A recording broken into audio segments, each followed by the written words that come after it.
You can make this simple slow burner with just a paper punch and a knife. You could make this stove while you're hiking on a trail with just a knife.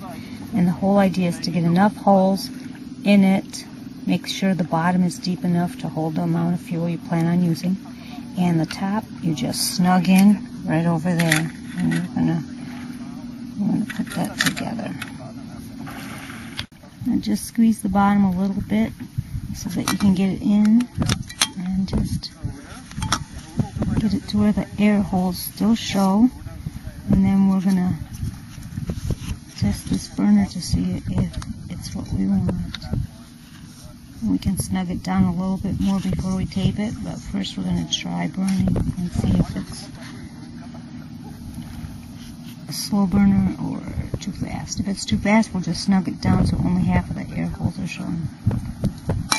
The new stove is priming. We're going to put oil in this pan and set it on there before we put it on the heat. And I think that's going to be the trick. And a little oil into this batter just to keep it from sticking. It's still a stiff batter. And then we're going to see how perfect this can come out. We got a windscreen around it, and I felt some good heat. This is the new, more precise, slow-burning soda can stove. I flipped this upside down. We have minimal sticking, no burning, and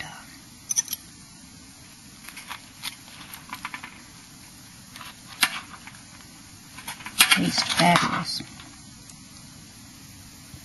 Again, I've decided to use the aluminum frying pan as a buffer, and this thing only weighs 44 grams, so it's not unreasonable to bring that as an additional cookware. And every once in a while you can hear a little sputtering, which means the stove has got just enough air to keep going, and yet it's cooking pretty slow. Still feel some heat here. Got this great big nice muffin going. Fills up nearly all the pan to the top.